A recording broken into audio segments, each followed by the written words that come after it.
তো বন্ধুরা সবাই কেমন আছো? আশা করছি সবাই খুব ভালো আছো, আর আমিও খুব ভালো আছি। দেখতে পাচ্ছ এটা কোন ঠাকুর সেটা তোমরা সবাই জানো। তো চলো, আমি বেশি ব্লগ তৈরি করতে পারিনি কারণ এডিট করারও সময় নেই, আর আমি সেরকমভাবে ভিডিও করতে পারিনি ঠাকুর দেখতে গিয়ে, কারণ বাচ্চা ছিল সঙ্গে, সেই জন্য। তো আগে যে ঠাকুরটা দেখালাম সেটার মুখটা দেখানো হয়নি, কারণ ওখানে গিয়ে অনেক ছবি তোলা হয়েছিল। তো এখন আমি আর কোনো রকম কিছু ভিডিও খুঁজে পাচ্ছি না। আমি তখন ভিডিও করেছিলাম, বাট এখন আমার সব ডিলিট হয়ে গেছে। কি হয়েছে আমি নিজেও জানি না। তো যাই হোক, যেটুখানি আছে সেটুখানি তোমাদের সামনে দেখায়। আরও একটা এখানে ঠাকুর প্রতিমা দেখাচ্ছি, যেটার প্যান্ডেলটা খুবই সুন্দর হয়েছিল, খুবই সুন্দর করে তৈরি করেছিল। দেখতেই পাচ্ছ কতটা নিখুঁতভাবে, কতটা সুন্দরভাবে এগুলো তৈরি করেছিল। আর এখানে যে প্রতিমাটা সেটাও ছিল খুব সুন্দর, একদম মন কাড়া। দেখতেই পাচ্ছ চোখ একদম কেড়ে নিচ্ছে যেন। আর কালারটা এতটা সুন্দর, অপূর্ব লাগছে শাড়ির, কি বলবো তোমাদের। তো কারা কারা এই প্যান্ডেলগুলো ভিজিট করেছিল একটু কমেন্ট করে অবশ্যই জানিও। আমি জানি অনেকেই এগুলো ভিজিট করেছিল, কারণ আমরা দুর্গাপূজা মানে কলকাতা জানি, আর কলকাতা আসবো না এটা মানে খুব একটা কমই হয়। তো যাই হোক, ওই প্যান্ডেলটা দেখার পর আমরা এবারে চলে এসেছি এই যে ত্রিধারা দেখার জন্য। ত্রিধারা ঠাকুরটা কম বেশি সবাই দেখতে আসে, প্রচণ্ড ভিড় হয়, কিন্তু এবারে ভিড়টা অতটা উপভোগ করলাম না, কারণ ততটা ভিড় ছিল না। আমরা সবাই জানি তার কারণটা কী ছিল। তো যাই হোক, ত্রিধারার এই যে ঠাকুর হয়, খুবই সুন্দর হয়, আর প্যান্ডেলও খুব সুসজ্জিত হয়। তোমরা দেখতেই পাচ্ছ। কারা কারা এই ত্রিধারা সম্মিলনী দেখেছো তারা কিন্তু অবশ্যই কমেন্ট করো।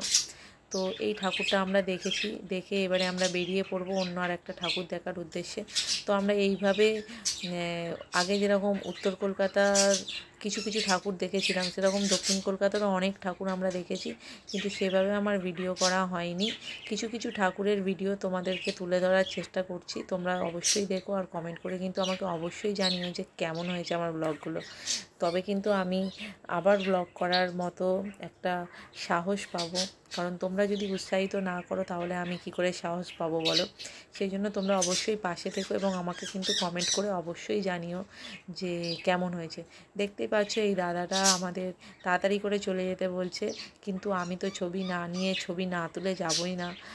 এখানে ব্লগও করেছি, আবার ছবিও তুলেছি দাঁড়িয়ে। তো যাই হোক, সমস্ত কিছুই করে এই ত্রিধারা সম্মিলনী দেখে আমরা বেরিয়ে পড়েছিলাম। মোটামুটি ভিড় থাকার জন্য আমার মেয়েকে কোলে নিয়েছিল আমার হাজব্যান্ড, আমার ভাইয়ের মেয়েকেও আমার ভাই কোলে নিয়েছিল।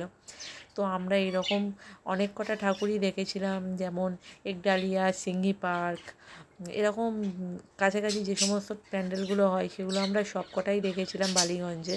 তো সব কিছু দেখে লাস্ট যে আমরা ঠাকুরটা দেখেছিলাম সেটা ছিল চেতলায়। তো সবাই জানে কম বেশি যে বেনারসের ঘাট করেছিল। তো চলো আমরা এবারে সেখানে চলে যাব, তোমাদের সঙ্গে দেখা হচ্ছে একেবারে সেখানে।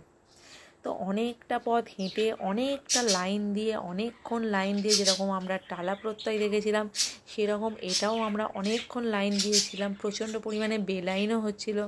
সমস্ত কিছু করে শেষমেশ বলেছিলাম যে আর দেখবো না, বেরিয়ে যাব, কিন্তু শেষমেশ আমরা ঠাকুরটা দেখাতে সফল হয়েছি।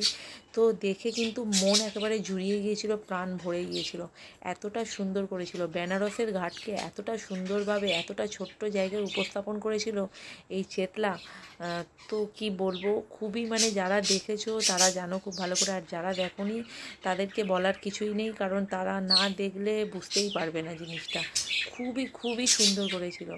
তো যাই হোক, আমাদের লাইন দিয়ে যে এতক্ষণ আমরা দাঁড়িয়েছিলাম, সেটা আমাদের সার্থক হয়েছে। এই ঠাকুরটাই ছিল আমাদের শেষ দেখা। এটা দেখতে দেখতেই আমাদের প্রায় 12টা, 12:30 বেজে গিয়েছিল রাত। তো আমরা লাস্ট যে ট্রেনটা দিয়েছিল, স্পেশাল ট্রেন, সেই ট্রেনে করে বাড়ি এসেছিলাম। তো এটা আমার খুব ভালো করেই মনে আছে। তো যাই হোক, আজকের মতো কিন্তু এই ঠাকুরটাই আমাদের লাস্ট। এটা দেখে এবার আমরা বাড়ির দিকে ফিরবো। তো দেখতেই পাচ্ছ প্যান্ডেলটা কতটা সুন্দর করেছে, কতটা সুন্দর লাগছে প্যান্ডেলটা দূর থেকে, খুবই ভালো লাগছে। আর এই দেখো কি সুন্দর ঘাটটাও করেছে, বেনারসের ঘাটের মতো। তোমাদেরকে দেখাচ্ছি, দেখতেই পাচ্ছ। দাঁড়াও আমি একটু ওদিকটা গিয়েও তোমাদেরকে দেখানোর চেষ্টা করছি। খুবই সুন্দর করেছিল। আর প্রচণ্ড ভিড়, তোমাদের আগেই বলেছি, কিন্তু ভিড়কে উপেক্ষা করে এই যে জিনিসটা দেখতে পেয়েছি এটাই হচ্ছে খুবই সুন্দর, যেটা আর ভিড় বলে মনেই হচ্ছে না যে আমরা এতক্ষণ দাঁড়িয়েছিলাম। তো যাই হোক, মোটামুটি ঠাকুরটা দেখে কমপ্লিট করে আমরা একদম সুন্দরভাবে বেরিয়েছিলাম। ওই বললাম 12টা 12:30টার দিক করে। আর দেখতেই পাচ্ছ, এই দেখো তোমাদেরকে দেখাচ্ছি, তোমরা কিন্তু সঙ্গে থাকো আর অবশ্যই দেখো। আর এই সমস্ত দাদা ভাইয়েরা বলছে যে তাড়াতাড়ি বেরিয়ে যাও, তাড়াতাড়ি বেরিয়ে যাও, কিন্তু এতক্ষণ আমরা লাইন দিয়ে যে এলাম, জিনিসটা উপভোগ যদি না করতে পারি তাহলে কী জন্য আমরা আসবো বলো? সেই জন্য আর ভিডিও করে ছবি তুলে সমস্ত কিছু স্বাদ মিটিয়ে আমরা বেরিয়েছি। দেখতেই পাচ্ছ কতটা সুন্দর করে প্যান্ডেলটা তৈরি হয়েছে এখানে। তো যারা যারা এবছর এটা মিস করে গেছো, অনেকটাই বড় কিছু মিস করেছো। খুবই সুন্দর হয়েছে এই প্যান্ডেলটা।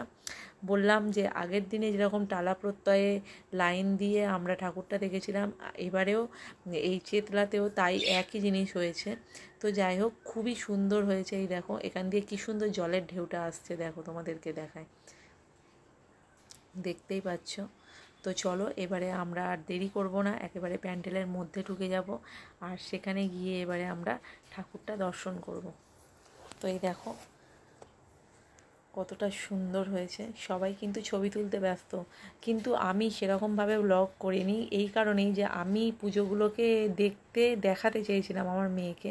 আর যদি আমি ক্যামেরা নিয়ে সামনে দাঁড়িয়ে থাকি তাহলে আর আমার মেয়েকে অতটা ভালোভাবে দেখানো হবে না, সেই জন্য আর অতটা ব্লগ করিনি। তো যতটা করলাম তোমাদের সামনে উপস্থাপন করলাম। ব্লগটা কেমন হয়েছে অবশ্যই জানাবে। আবার কোনো ব্লগে তোমাদের সঙ্গে দেখা হবে, ততক্ষণের জন্য টাটা।